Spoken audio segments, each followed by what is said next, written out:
All right, Gabby and Sam.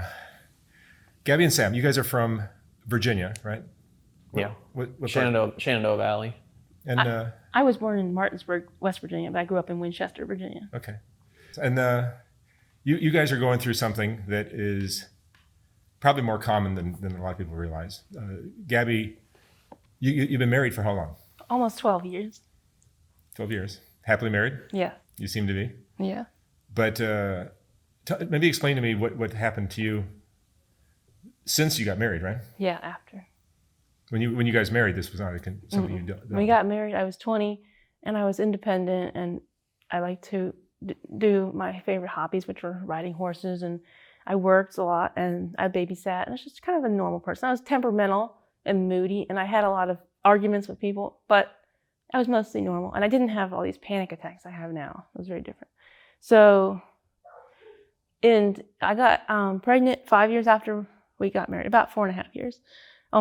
Trying to get pregnant, planning it. And I thought I had prepared really well. I talked to so many people that had kids and read stuff, and I thought I was just ready to be a good mother and all this stuff. And I think I am. But nothing could have prepared me for what happened in June of 2015. I got postpartum psychosis. It's a rare mental illness. It's not postpartum anxiety, like some people think. It's not postpartum depression, which is most common. And so few women get it, only about 1 in 1,000. But the women that get it often have really bad things happen to them. So without Sam helping me and his family, I could have ended up like them. It's fairly common for women like that to kill themselves or even their babies when they're like that. Tell me about the behavior that changed in you. Delusions and hallucinations.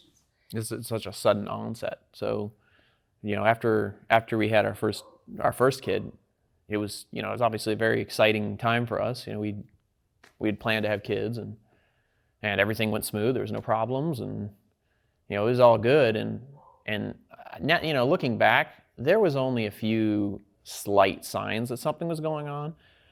But until you go there, until you know that someone is insane or something, you have a lot of mechanisms where you make excuses like, oh, maybe they were just feeling bad or whatever. But if you don't know where it's leading, you'll just assume that it's all going to even out. I think like a day or two before, you became like paranoid of the microwave. You thought it was like leaking radiation or something, and it was kind of an old piece of junk anyways, So I was just like, yeah, just get rid of it. I'll get another one. A day or two before the baby came? No, a day or two before she cracked. This was like 3 months after. So for the timeline, most women that have postpartum mental illness, whichever one they have, happens within about 6 weeks of giving birth. For me, it was unusual and different, and this confused the hospital too. My postpartum psychosis happened when the baby was 4 months old. Mm-hmm. And then something else happened with the next baby. I'll talk about that. When he was 4 months old. So a couple of days before I went to the hospital, I had the delusions about the microwave. Yeah. And at first I thought she was just upset about the microwave being broke and, being like, oh, it's leaking radiation, maybe just being a little too extreme about it. So I enjoy studying science and stuff like that. I know that, microwaves don't use radiation. They use radio waves, or radiation's different, So we just threw it out. It was whatever. And I think it was like a day or two later, and I'll just tell it from my viewpoint. I woke up, it's probably 5 a.m. or something like that, and I just saw her sitting on the side of the bed, which is not unusual. She'd get up to help Vernon, our oldest. yeah, this was the baby that was Right. his name was Vernon when I got to psychosis. Yeah, and she's just sitting there for a while, and I was like, oh, is everything okay? And she was like, shh, be quiet. And I was like, I thought it was something to do with the baby. I was like, well, what's going on? And she starts this whole thing where she's like, they're watching us. There's cameras. I see there's cameras. We had this little night light in the bathroom. She was convinced there was a camera in it. She thought that they were watching us, And I was like, who? And I had, up to this point, I had zero experience with any mental illnesses. There's just none of it in my family. And I have a very large family. I'm from a family of 10 kids and, and lots of cousins and stuff like that. And I guess mental illness just really isn't our thing, I just never been around it. So I was taking all this seriously. I was like, what did you see? Like, did you find something in our house, And this starts going on, and, in my mind, I'm starting to just, I'm starting to doubt this because I'm like, there's no camera in the nightlight. There just isn't. I know what cameras look like, and I've taken apart plenty of things. And so this goes on, and we get up in the morning, and it's probably 7 a.m. and she's just going on with all these just paranoid delusions. But at this point, I didn't think it was delusions. I thought maybe she was mistaken, or something freaked her out, and she was scared, and maybe just blowing things out of proportion, or it was really hard to grasp. So eventually, I didn't want to handle this on my own, especially with a little kid. So we went over to my parents' house,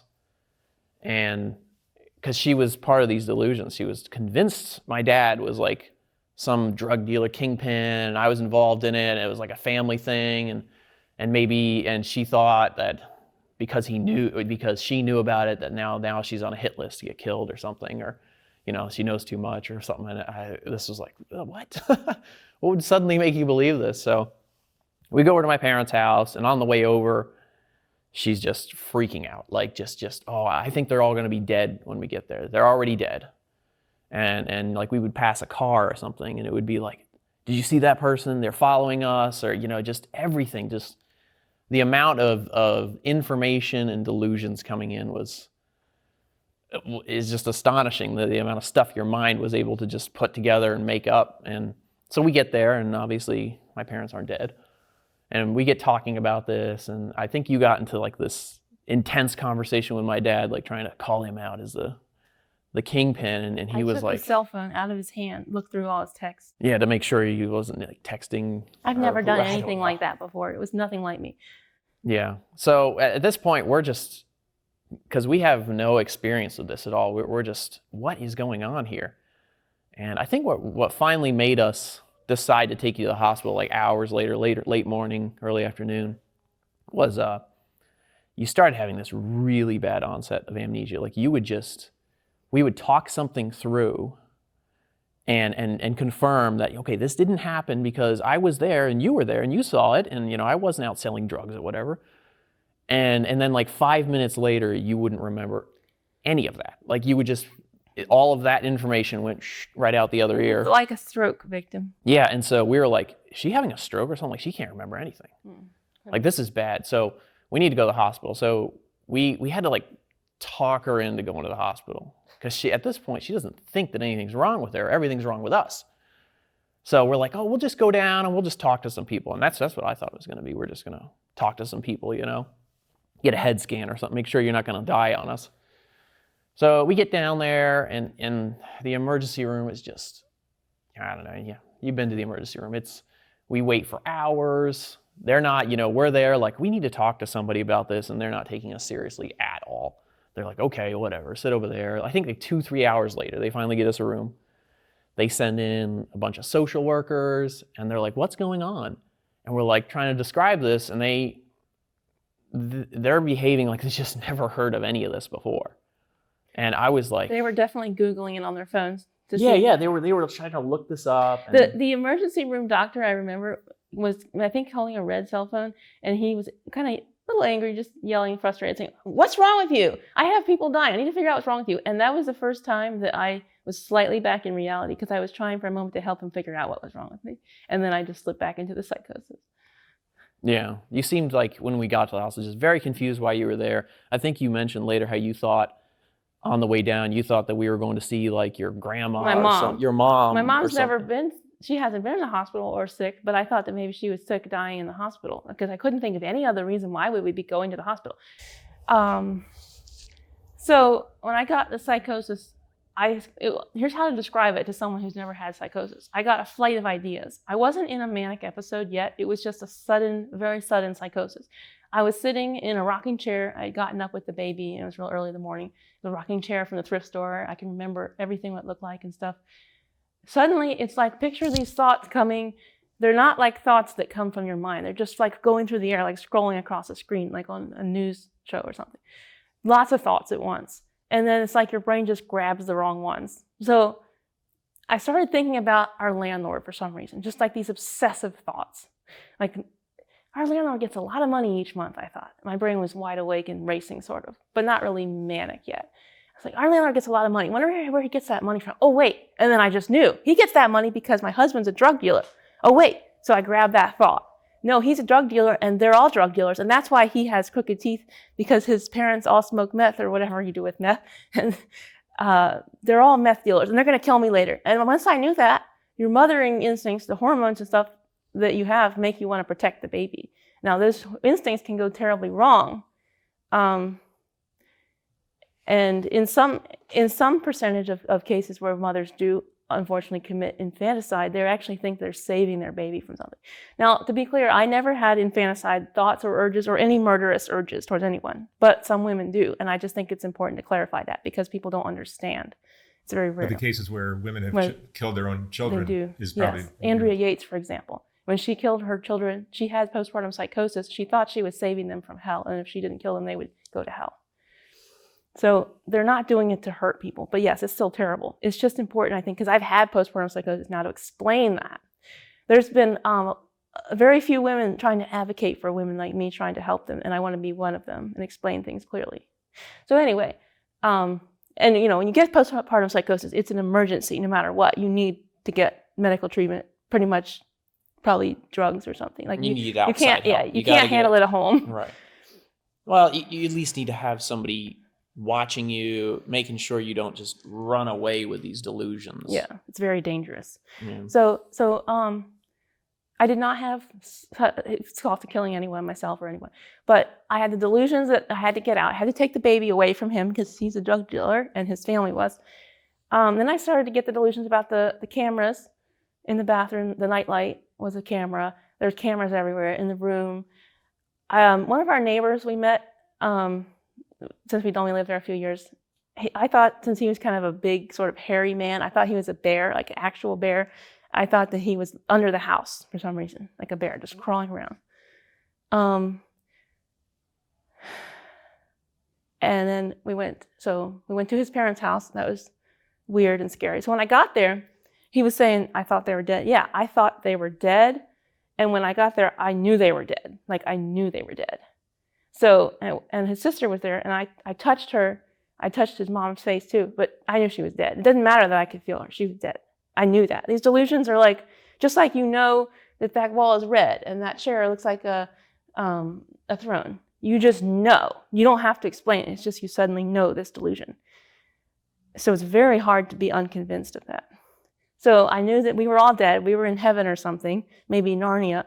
His sister looked like a projection, like a movie slide or something. Just fake.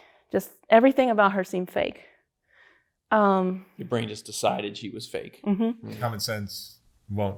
No, the more we tried to convince her of stuff, just the more elaborate the conspiracy got. It was like, well, if that's not true, then there's just this other layer of elaborate conspiracy about how, you know, we're tricking her to think it's this or that, and there's no convincing it. Like, but we tried. I mean, because we didn't know anything This back has got then. to be terribly difficult in a marriage. Yeah. I mean, long term, I've learned a lot of ways there's lots of things you can do to cope with that. But continuing the story, so after we get to the hospital, and they're not sure what's going on. They're like, we think she should stay here overnight. Because they just kept asking her, are you suicidal? Do you want to kill yourself? Like, that was just their question. I guess they asked her that. Everybody, standard question. yeah, everybody, Thoughts of harming yourself, right? everybody that comes in the room is like, do you want to kill yourself? Or You know? have thoughts of harming yourself, right? Right. And it's like, no, nobody wants to kill anybody here. Like, I don't know why they keep bringing this up, but it's like their liability thing, I guess, to make sure that you say that you don't want to kill yourself, whether it's true or not. So they're like, we think she should stay overnight. And I keep pressing, why? Like, what do you think is wrong with her? Like, what do you think this is? What can we do? We want to talk to maybe a counselor, a psychiatrist. And they were like, down in the ER, they said, we don't really know what's wrong with her. You can't talk to the psychiatrist. You know, basically the only way to get to a psychiatrist, if you don't have one already, is you have to be admitted, and they're gonna send you to the 6th floor. So The 5th floor. the 5th floor, sorry. So this hospital has a whole mental ward on the top floor. You know, it's one of the, they told me while I was there, it's like one of the top 10 hospitals on the East Coast. It costs like $9-10 billion. It's You mean crazy. RMH? Yeah, Okay. that's what they were telling me. And so I was like, wow, we're in really good hands. They really got this down. They got an entire floor dedicated to this. We're good. But I was like, why does she need to get admitted to the hospital? Nobody's explaining what's going on. It's not like, oh, your leg's broken and your bone's sticking out, so we need to fix that. It was more like, we don't know what's wrong with her. We think she should stay here because we don't know what's wrong with her. And I was like, what? I wanted to talk to more. I was just getting a lot of social workers and a lot of nurses, and I wasn't really getting any psychiatrists or counselors or heads of departments of anything. So I was a little like, I don't know. I was just in indecision. And before we know it, this a couple hours later, this hospital official walks in and he's like, she's staying here. We already pulled a temporary detention order on her. A 5150. Right. They get a judge on the phone. They take your rights away, and you're now their prisoner, basically. They won't let you leave. They get security in there, and they're like, she has to stay here. And at this point, she's holding our kid, and they're like, the kid can't stay here. So they just yank the kid away. That's when I started screaming. Right. It immediately escalates to this just crazy trauma thing, because they're like taking her baby away. Mm-hmm. They're hauling her off like she's a criminal or something. And we can't do any of this. It's like it's illegal for us to even try to stop this, because it took me about 2 days before I could say anything to anyone who came into my room except crying, "Where's my Vernon? Where's my baby?" And then I found out later that in the UK, where they're actually sensible, they have mother-baby maternal mental health wards, so you can visit your baby with guidance, and would have helped a lot. Right. And throughout this experience, which really was important to me, and I saw how this all works, they're getting all of their opinions and information from her. They will not take my experience of this. They won't even listen to me. They don't want to listen to me because I'm not the patient. I'm just the spouse. I'm just the person living in the same house, And I'm like, this was starting to blow me away. I was like, because I brought her here because I was concerned for her health. She doesn't think anything's wrong, but it's obvious something's wrong. I was worried about paying the bill. I was like, you're not going to get my credit card, my social security number. I'm not going to pay a bill. I don't need to be here. Because at this point, you think there's nothing wrong. Me and my parents are there, and we're like, there's something wrong. And instead of coming to us and being like, what do you think is wrong? They go directly to her and be like, what's wrong with? And you're like, there's nothing wrong. And it just becomes this confusing thing where they'll only get information from the patient. They won't listen to any of the family members. And the information she's giving them is just totally wrong. She's just like, there's nothing wrong. I'm sleeping great. I don't know what you're talking about. She has no idea why we're at the hospital, because you think we're there to see your mom who's in the hospital. And part of the problem when you're manic, grandiose, or psychotic, which kind of all go together, is you think that you're okay and you're the one who's really, really right and really in the know. Everyone else is wrong, which is a really dangerous way to think when you're like that, because no one can stop you. And no one can convince you otherwise. No one can convince you otherwise. Yeah. I'm sure there's different degrees of this. Yes, there's many different degrees. All depending on how unhinged you are. So a milder mania could just be maybe sleeping 5 or 6 hours a night instead of 8 or 10, being a little more excited, a little more happy, a little more spontaneous, not very harmful at all, but maybe a little grandiose, a little self-important, a little bit less judgment. Maybe a little bit bad for your own good. You'll say stuff that you don't mean and be like, oops. But doesn't require hospitalizations. If you're on meds, it usually takes care of it. Then there's mania, which is a more serious situation. Less sleep, more grandiose thinking, more delusions, dangerous, reckless behavior. And then you go to psychosis, which usually goes with mania. So, where it's just, Is this related to like bipolar? Or? Yes. Yeah. It's really so bipolar 1. Yeah. So they lock her up. They're like, she's going to be here for like 2 weeks, but they don't know. They're not going to tell me anything. The psychiatrist they had there, he was probably pretty decent at his job. But he deals with they have one head psychiatrist is an Indian guy, I think. Yeah. And the volume of crazy people he deals with is just, he's only got time to spend like 10 minutes per patient per day. So he'll just look at you and be like, I don't know, let's try this. And then he moves on to the next person. So they put you on Seroquel. They gave me Seroquel, but they gave me shots of things first. They gave me shots of Haldol. When the nurse was going to lock me up, I thought that they were locking me up forever. I didn't know anything. Nobody explained anything. And my instinct was just to get out. So I put my hands around her neck. When I did that, she called a whistle and someone came up and shot me with Haldol. They took my pants off and guys are looking at me and stuff, and that was very humiliating. There was just so much shame long after this with me having to deal with. Long time before I could go in public without being ashamed. Anyway. Shame about making a fool of yourself, or? Yeah, and thinking that people would think I'm a bad person and I can't be in public, and people had seen me. So you came to your senses, and did you realize what you had done? At what point? Yes, I did later. With her neck? No, just in general, this whole experience. Yes, I did later. Yeah. It took a long time really for you to, I think after we got you out of the hospital, which was, it becomes a whole legal thing. Like as soon as they pull a TDO on you, they get a judge involved. They take your rights away. They literally take your rights away. You're like a grade below a felon. You can't own firearms or transport them, and you become a low grade criminal. But they don't tell you much about this. So the only person who filled us in about this stuff was our lawyer they gave to us. They just gave us they a appoint lawyer. you an attorney. They appoint you an attorney, and you have a hearing in the hospital before they let you go. Yeah, that was just a shocking thing, because it's like I thought we were going to the hospital to get a counselor, and now we got judges and lawyers, and it's like now I'm like in a courtroom, and I have no idea why this is all happening. Like I had no idea that if you're unhinged a little bit, suddenly you get judges and lawyers involved, and so they do a hearing. Like the next morning, the judge comes in. I try to explain the situation to him. He doesn't really care. The judge doesn't care because he's just there to verify that the hospital didn't wrongly take her off the street. Because the self-serving interest of all this gets a little messy where, if the hospital wants more business, what keeps them from just taking people off the street is saying you're crazy. So a judge has to review it, and he was like, oh, it sounds like she was unhinged. She's staying here. And I was like, what? This was just all, my mind was swimming. I had no idea. So she stayed there for about a week or so. It's about a week. About a week, yeah. And they finally released her.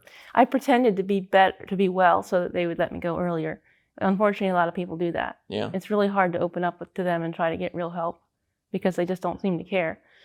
So after I got discharged with that, I got diagnosed with bipolar 1, and I started taking Seroquel, and they gave me a prescription for it. But I stopped taking it really soon after I got out, and I went back to being pretty crazy, but not quite that bad. Then I wasn't taking any medication at all, and I was just out of the hospital, and then I had my next child very soon after. And after I had him, I didn't get psychosis again, but I got postpartum panic attacks and anxiety really, really bad. And then I got agoraphobia, which means I was afraid of open spaces, leaving my home, and getting panic attacks outside of my home.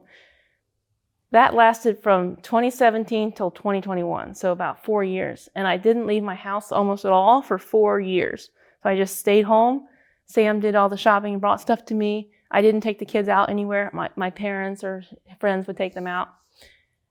I just didn't leave, and I didn't care. Throughout all this, like when you got out of the hospital, they were like, you need to get a psychiatrist. And we're like, where, how do we do that? And they're like, they sent us to the Community Services Board, which is basically just a county-run, thing.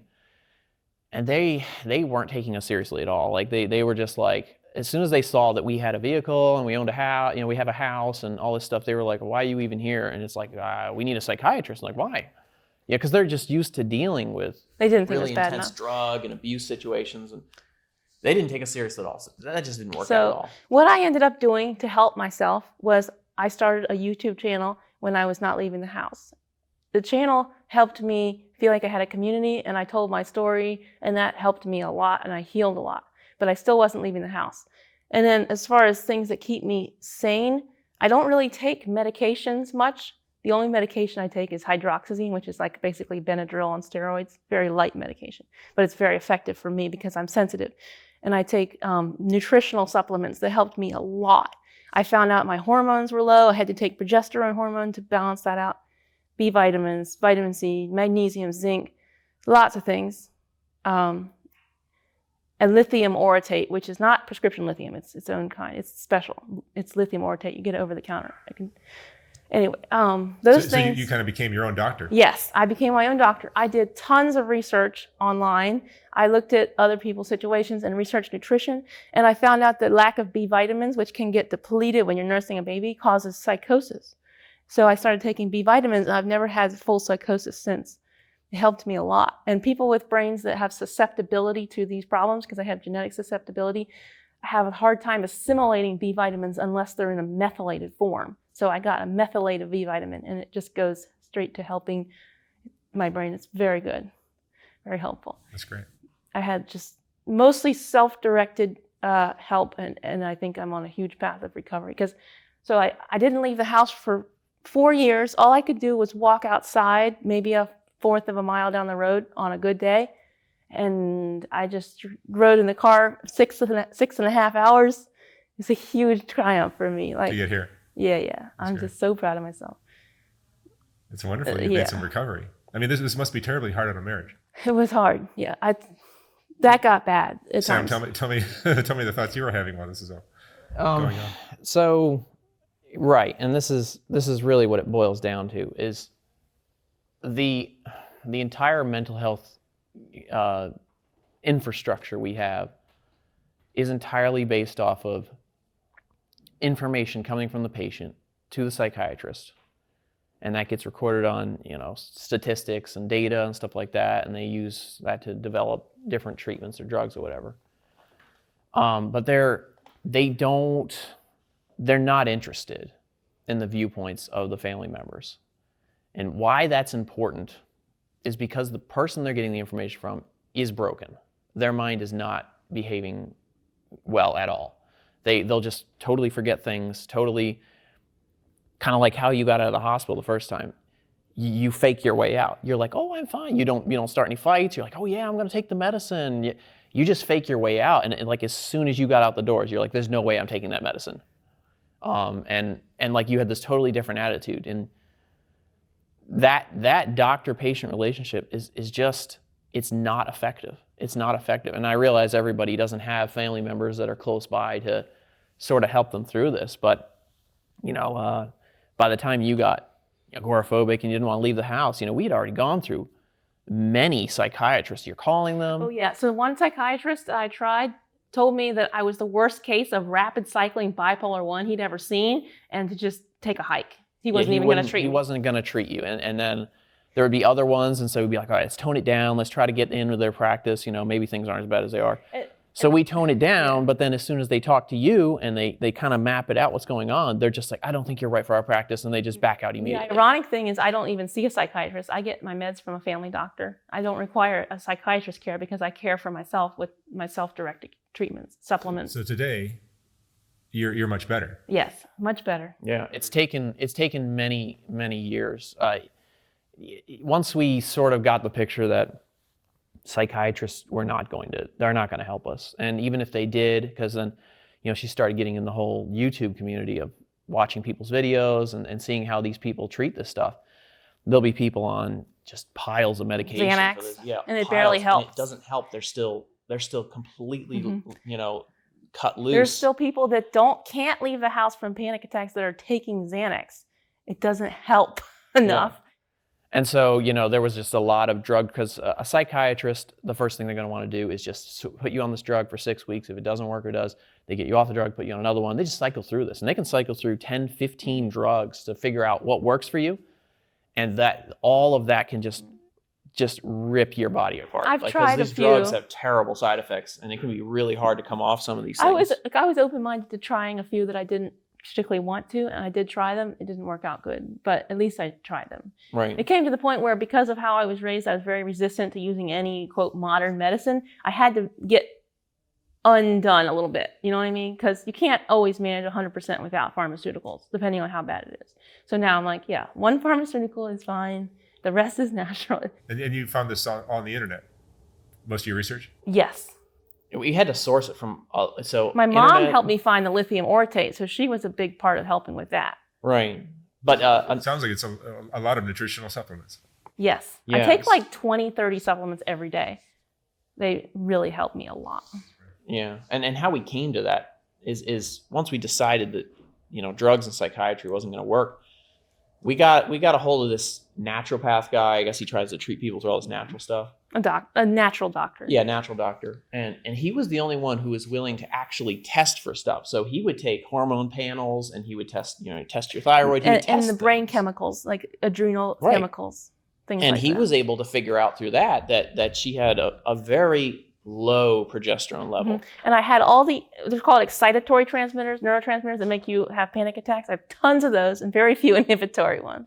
Yeah. But now I can tell just by the way I am, haven't tested in years, my inhibitory neurotransmitters are much higher. Yeah. What was the most difficult part for you, Sam? Probably the most difficult part is because she only ever went into really bad psychosis every time she has a kid, right after.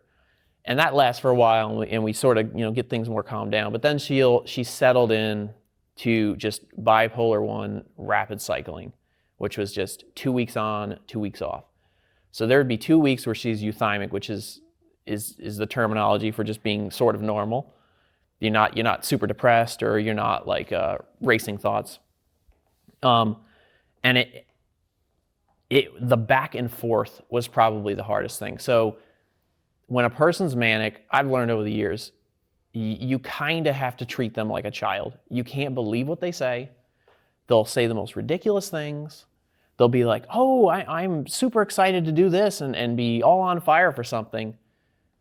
And throughout the years, I've learned that it's just a symptom of the mania. They got all these ideas, and they're going to pursue them for 5 minutes and then quit it and go on to something else. But I think most husbands probably would have bailed. Right, and it was incredibly hard. So I developed this sort of emotional protection for myself.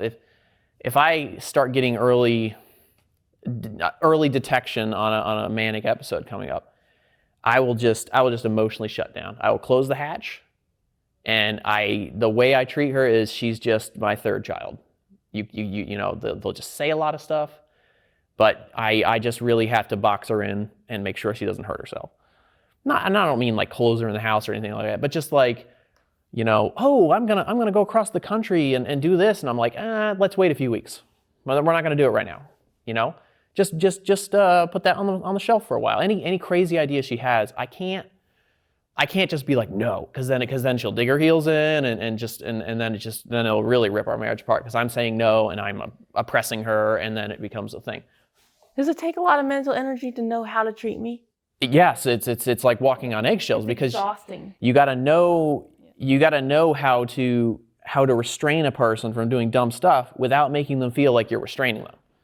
So it's just like, oh, maybe that's a great idea. Let's think about it in a month or something, because I know when she comes down and she's more normal, she's going to look at all those ideas she wrote down and be like, oh, that's completely ridiculous.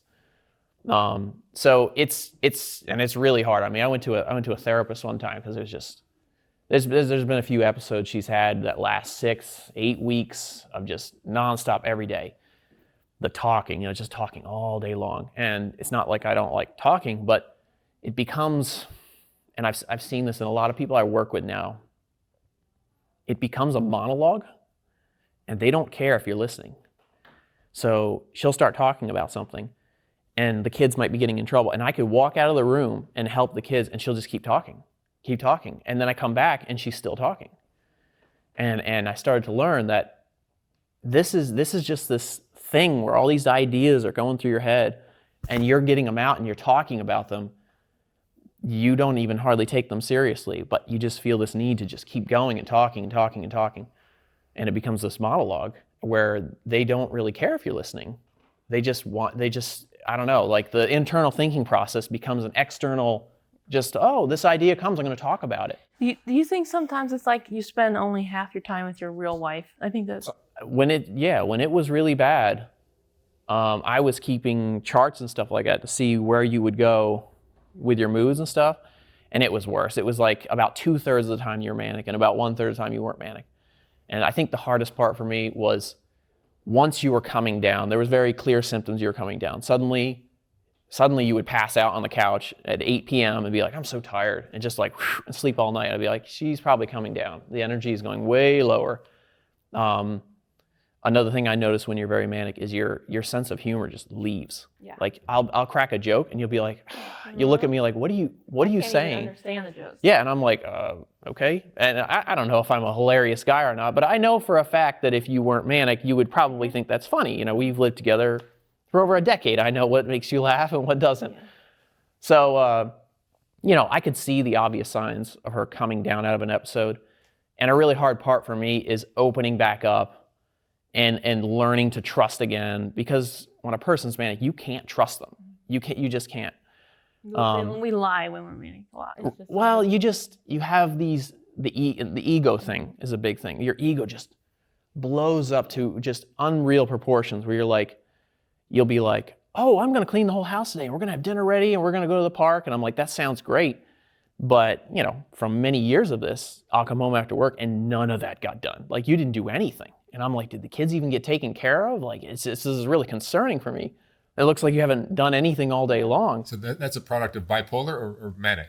The mania is a part of bipolar, and the mania makes it so she's got all this energy and ideas. Because I've met people like what you just described. I'm trying to Yes. Bipolar for me is mostly manic. Not much depression. Yeah, not too much depression. It's just very manic. And the manic comes with all this energy, all these creative ideas, all these promises, but she has no focus. She cannot focus on anything. The ADD gets terrible. We're like, how I consider it, attention deficit disorder. She cannot pay attention to one thing for more than like 10 minutes. It becomes, I don't know, all these other ideas flood in, and suddenly I'll notice, like, when you're manic, you have like 10 projects going, like, oh, I'm going to do this, and I'm going to build this puzzle here, and me and the kids are going to do a project and all this stuff, and nothing ever gets done. Like, it's just too many things going on. So, Gabby, now that you're in your right mind, Yes, I am. do you look at Sam and has it made you guys closer? Yes. That he wrote this out? Closer. Yes. I think it has, in an incredible way. I think we have a lot of trust, but our relationship can be, at times, because she still does get manic, it's just a lot less. The rapid cycling seems to have gone away. Yeah. So it's more just like... that means I don't just get- the fact that you stuck this out, wrote it out. Yeah. I mean, I don't It's know impressive. I didn't know if it was ever going to end. It seemed like it was never going to end. What about the fights, which I think we should mention? We fought physically a few times, mostly when I was half out of my mind. Like one time I tried to beat him up at his parents' One house. time she said she was going to kill me because we went to my parents' house. I spent a lot of time at my parents' It was house. right after I cold turkey quit my antipsychotic meds. Yeah.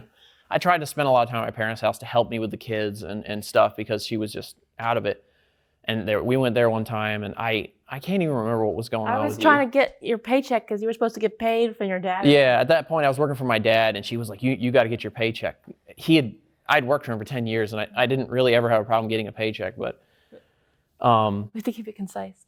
I just started beating him up. right. And so I was like, "Why?" She wouldn't come out of the car. Like she was just mad. It wouldn't come out of the car, and I was like, you know, what's going on? And I was like, if you're just going to be like this, you know, that's fine. But I'm not going to spend time out here arguing with you. I'm just going to go in the house. And then she just, and I think I reached in the truck, the truck, and I pulled the keys out because I was unsure what you were going to do, and I was afraid of you driving off in my truck, and I wouldn't have a ride. So I just pulled the keys out. I was like, you can sit out here if you want.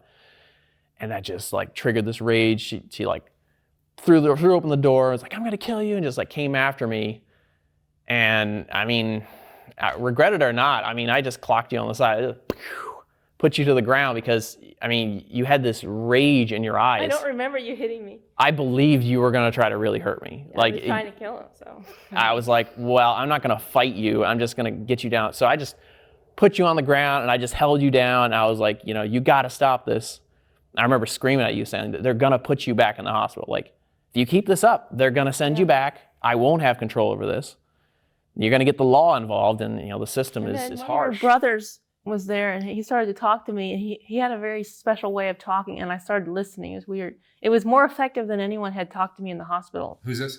His my brother. older brother, one of my older He brothers. seemed like he knew how to talk to a crazy person. He had some experience with that. I would just remember he totally drew me out of that rage and got my mind working on a problem, sort of. It was just so interesting. With no training or any degrees in medicine, he was better at talking to me than anybody had been in the hospital. Yeah. Wow. What would you guys say is the most important lesson you've learned from all of this? I've learned not to believe, not to trust the respected establishments, and to always be your own advocate and do your own research. I think the most important thing I've learned, you always hear in the movies, they say, you know, the definition of insanity is doing the same thing over and over again, expecting different results. I think that's completely ridiculous. I think everybody does a lot of things over and over again, and they do get different results eventually. And that's not how psychiatrists define it. What they're looking for when they talk to somebody is linear thought. So they want to see you be able to stack ideas. Like you get an idea in your head, and you develop that out to its end, and you stack another idea on top of that. Like, I'm hungry. How about we go get something to eat? Oh, well, let's get in the car and go something to eat, and it's across town. And you know, you're stacking ideas to form an entire action. A person that's struggling with mental illness stuff, they can't stack those ideas. They'll stack one, stack two, they'll get distracted, they'll lose thought track, and that's what they're looking for. It's kind of interesting to say stack ideas because toddlers at a certain stage of development learn how to follow a 2 or 3 step task instead of just 1 step. And it's like you go back to less than a toddler stage. Yeah. What it takes for you to lose that ability is a lot less than you think.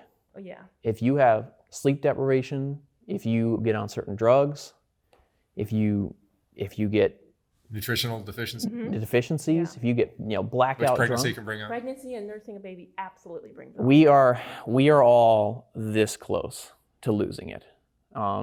High mental capabilities are really a fine line from just losing it. Which is why good nutrition is probably a Right. big part of And the more I mental got health. thinking about it, the more I was like, you know what? We all have crazy ideas. We have crazy stuff coming to our heads all the time, but we just have the ability to filter them out. You'll just be like, that's never going to work. People that, somebody, spits on you or insults them. Your brain for a split second may have like, I should hit that guy. But different people have different abilities to just filter that out. Like, maybe that's not a good idea. I don't want to fight this guy or whatever. Which really tells me that we're all a lot closer to losing it than you think. You got to take care of your mind. You got to sleep. You got to drink a lot of water. You can't be abusing it with drugs and stuff like that. Insanity is the worst thing to happen to somebody. If you've lost the ability to control your mind, nobody can help you. I think I don't want to act like I'm real haughty about this, but I think you got very fortunate being, the personality I have is I work on a lot of lost cause stuff. The vehicles I buy to fix and stuff like that. I always try to help a lost cause. And I sort of adapted that behavior towards you because I thought I could really fix you. Yeah, even when we were just getting to know each other, because I was from a family background of poverty and some neglect and some abuse. He was wanting to help. He saw potential. He wanted. I thought I could if I could get you out of there and get you in a normal environment where we just have a house and, we have jobs and, boring life, maybe I could make you a little better. Like Cinderella. Right. In retrospection, I could see some things going on with her when I was dating her. I didn't think anything of it. You like to fix broken birds.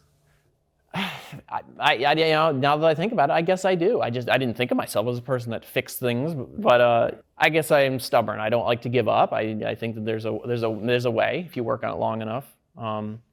There was one time back when we were dating that we were having a fight over something, and you got very upset, and you just walked out in traffic, and I was like, and these cars stopped and everything like that, and I was like, wow, she's really upset, but that was really that was a red flag that your mind was cut loose enough where you would, to prove a point, really risk your life. To get my attention, you may put yourself in harm's way in a very real way. And I just thought you were very upset. I didn't come from a family with any of that sort of stuff. And then, after the fact, now that because I think you were the first person in your family that really just broke in a really bad way. And so it got us all talking about this. And then when we started talking about this, all these stories started coming out about her family members and stuff. And it was like, wow, they all suffer greatly from stuff. There are others in your family. Yes, like her dad, he'll just sort of laugh about it because he's a very happy-go-lucky guy. He's had over 300 jobs. He cannot stay in one spot. and he's been bankrupt a time or two, and he's just a lot of poverty. Like I remember growing up, we always thought you guys. He's an inventor, but he does not. It took me a long time to figure out that dads usually know who the name of their daughter's boyfriend is, and remember their children's middle names, their birthdays. Like, it's just, he's so detached. He's loving, and I love him so much, but he's so detached. He's like an android almost in some ways. Just not personal. Yeah, so he struggles. Every time I call him, usually he's just like, I gotta go in like 15 minutes, it's just, he's very detached. Yeah. I think. Your brother, her older brother's got some sort of autism going on. He's pretty messed up, but my parents never saw any help for him. Yeah, I think they had just been living around this sort of stuff, and they came from maybe families that had that stuff. You grew up in a rural part of West Virginia? Winchester, Virginia. I was born in West Virginia, but I moved to Winchester, and we live in Winchester. It's in Virginia. Yeah. Kind of rural. We were homeschooled and really sheltered and very religious.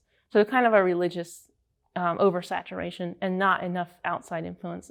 Right. So the brother should have gotten professional help. Then it turns out my other two siblings, a brother and a sister, also have some form of bipolar. Sister's been locked up. She's manic. She won't treat it. She doesn't think it's a problem. And my brother has issues, but he's doing pretty well. He does. And how Sam, how good would you say Gabby's mental health is now today? I'd say it's, like 1,000 times better than it was when this all started. It's not. I don't think her mental health is as good as it was when we first got married. Because once that kind of trauma happens, you can't go back. You have to build something new. It's gotten to the point where, it's a bit of a dance. If she goes manic a couple times a year, I have to just put myself through. Okay, you got to ignore everything she says. Just keep it managed for a few weeks until she ups her medication a little bit, and lithium mostly. Ups the lithium a bit and rides it out, because you can't. That's another thing that psychiatry won't tell you. Once a manic episode starts, you cannot stop it. It is going to go through its course. You can mask it. You can take a lot of drugs. 100 and so years ago in America, they just had physical restraints for crazy people. They put them in these hospitals they make horror stories about. They had physical restraints for these people. Nowadays, they don't do that, but they kind of do. It's a chemical restraint. They put drugs in your body to restrain you. You are still going through this episode. You are still cut loose, but you can't do anything about it because your energy is so low. You're so drugged. You can't do anything about it. It's a chemical restraint. You're sedated. Right, you're sedated. So once an episode starts, you got to ride it out. You got to get it to the point where you're not doing anything to get in trouble, or you're not doing anything that's permanent. There's been times you've had ideas of getting tattoos all over your body and stuff like that, and I'm just like, that's fine, but after you come down, because I don't want you doing something permanent and then super regretting it later. I know, me too. I like the way your hair is short now, but I remember the first time you did that, because you used to have long hair, you were manic, and you were like, I want to cut my hair off. And you just chopped it like really short, and it was just something you regretted a lot afterwards. You were like, that's like 10 years of hair growth, and it's gone. And so you just had to adapt your styles to deal with it, and you've kind of grown to like it a little bit, but that you can do a lot of things that you regret. I say things I regret. It's one of the worst things for me. And so many things I regret. If you don't have a person to keep you on the rails and to sort of box you in a little, that might sound like I'm holding you back in life, but we've seen what happened to your sister. She sort of lost it, ended up getting locked out. She's got a boyfriend, but he doesn't really understand I don't think he understands what's going on. And so very few people do. It's not common. He's an expert on this now, which is good. It's a hard road to become an expert. Yeah. All right. Well, Gabby and Sam, thank you so much for this very interesting talk. Yeah. Thank you. I hope it helps a lot of people. I hope it helps somebody too. I really do. Thank you very much.